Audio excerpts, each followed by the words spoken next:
नमस्कार, मैं सौरभ हूं और आप मेरे पीछे विराट क्षेत्र देख रहे हैं। इस विराट क्षेत्र को बिहार का तालाब कहा जाता है। एक ऐसा राज्य जहां पर जल जीवन हरियाली के तहत यहाँ के अधिकारी, मुख्यमंत्री अपना पीठ थपथपाते हैं और जल जीवन हरियाली के तहत कितने जगहों पर यह दिखाया जाता है। आप सोशल साइट पे देख सकते हैं, वहाँ यह दिखाया जाता है कि हमने बहुत बड़ा बदलाव करा है और जल जीवन हरियाली को व्यापक स्तर पे लागू करने का प्रयास किया है। लेकिन रोहतास जिले के अंतर्गत सासाराम से लगभग 8 किलोमीटर की दूरी पर एक प्रखंड है जिसे शिवसागर प्रखंड के नाम से जाना जाता है और सामने हाईवे है और इस हाईवे से सटे यह बड़ा भूखंड जिसको आप बिहार सरकार का सरोवर कह सकते हैं। हालांकि अपने आप में ये शर्मनाक शब्द है। अगर इस व्यवस्था को आप देखें तो आप कह सकते हैं कि ये सरोवर हो ही नहीं सकता, क्योंकि सरोवर को यदि आप जानते हैं तो ये पता चलता है कि उसमें पानी होगा, कुछ जल जीव होंगे जो विचरण करते होंगे और कुछ पंछियाँ होंगी जो कलरव कर रही होंगी। लेकिन इस तरह का कोई भी दृश्य आप यहाँ पर नहीं देख सकते। बाकायदा जलकुंभी से पटा हुआ यह क्षेत्र एक तरफ से, जहाँ आपके बिहार से सटा हुआ राज्य उत्तर प्रदेश मत्स्य उत्पादन में एक गाथा लिख रहा है, वहीं पर उससे सटे हुए राज्य का थोड़े से दूरी पे स्थित एक ब्लॉक शिवसागर, जहां अपार संभावनाएं हैं कि इसको मत्स्य पालन के लिए प्रयोग में लाया जा सकता है। लेकिन ऐसा कुछ यहाँ होता हुआ नहीं दिख रहा। क्यों? क्योंकि जिन लोगों का ध्यान इस पे होना चाहिए उन लोगों ने इस चीज़ को जरूरी समझा नहीं। यहाँ के जो ग्रामीण हैं वो बताते हैं कि जब यहाँ के डीएम अनिमेश पराशर सर हुआ करते थे तब से प्रयासरत हैं कि इस तालाब की सफाई कराई जाए। इस तालाब में सामने चूँकि मंदिर भी है तो पूजा पाठ की विधि व्यवस्था भी देखी जाए। छठ व्रती यहाँ पे छठ पूजा भी करती हैं तो उसके लिहाज से भी इसको साफ सुथरा रखा जाए। और सबसे व्यापक की इस तालाब को शिव सरोवर के नाम से जाना जाता है।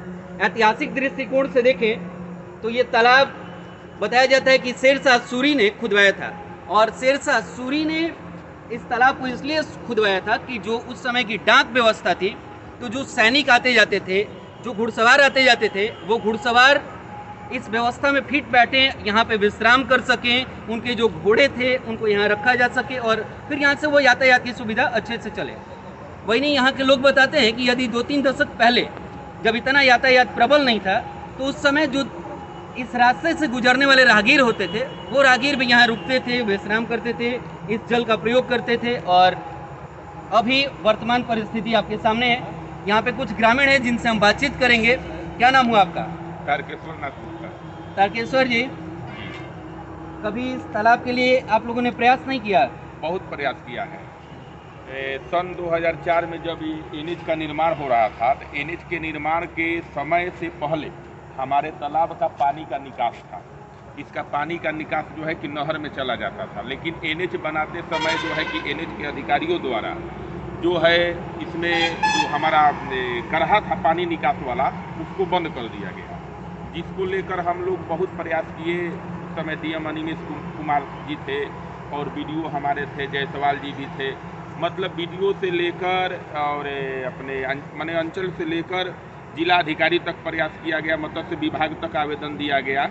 मत्स्य विभाग के द्वारा तो यहाँ तक कह दिया गया कि हम केवल नीलामी इस तालाब का करा सकते हैं, सफाई के लिए हमारे पास कोई प्रावधान नहीं। वर्तमान में कोई प्रयास आप सभी के द्वारा? अभी जो फिलहाल में भी हम लोग आवेदन दे चुके हैं। यहाँ पर डीएम का जनता दरबार लगा था तो उसमें भी हम लोगों ने इसको दिखाया, चूँकि जो है कि तालाब के उत्तर साइड में जो स्टेडियम है उसी में जो है कि दरबार मतलब लगाया गया था जन संवाद वाला, तो उसमें भी ध्यान दिलाया गया। वार्ड के माध्यम से भी कहा गया कि ये जो तालाब 1540 ईस्वी से जो है कि ऐतिहासिक तालाब है और ये एनएच के एकदम सटे हुए हैं और इसके महत्व को समझते हुए हम लोग इसको जल जीवन हरियाली में भी डलवाने का काम किए थे। डाला गया है 1,55,00,000 के करीब जो है कि इसका जो है कि राशि जो है आवंटित है अखबार में, लेकिन आज तक ये धरातल पर कुछ सफाई का कार्य नहीं हुआ है। डीएम साहब जब यहाँ जनता दरबार में थे, आप सभी ने कहा तो उन्होंने किसी को निर्देशित भी किया? हाँ, वहाँ पर निर्देशित अपने मतलब अधिकारी को बताया और ये भी पूछा उन्होंने किसी के माध्यम से कि इस तालाब के बारे में, तो उन लोगों ने आपस में बातचीत लोग किए कि मतलब इस तालाब के बारे में आवेदन आ चुका है, पहले से भी कहा जा चुका है, हमें ज्ञात है, इस पर जो है कि जल्द ही जो है कि इसका निदान किया जाएगा, लेकिन अभी तक नहीं हुआ। जल्द ही निदान किया जाएगा। डीएम साहब का जनता दरबार भी था और आज सुबह ही मैं अखबार के पन्नों को पलट रहा था, उस दौरान कुछ तथ्य देखे जहाँ पर कि लिखा हुआ था कि बीडीओ के बयान में वहाँ लगा हुआ था कि बीडीओ महोदय ने कहा कि ये कार्य मनरेगा के अधिकारी को अधिकृत किया गया और उनके स्तर से देखा जा रहा है।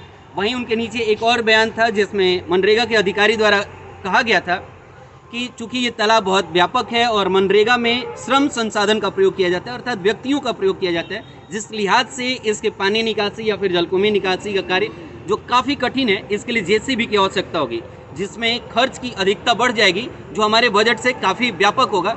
इस वजह से इस कार्य को अंजाम नहीं दिया जा पा रहा है। तो यहाँ पर जिलाधिकारी महोदय के निर्देश और जो उनके नीचे के अधीनस्थ अधिकारी हैं उनके निर्देश के बीच ये तालाब अपने अस्तित्व को तलाश रहा है।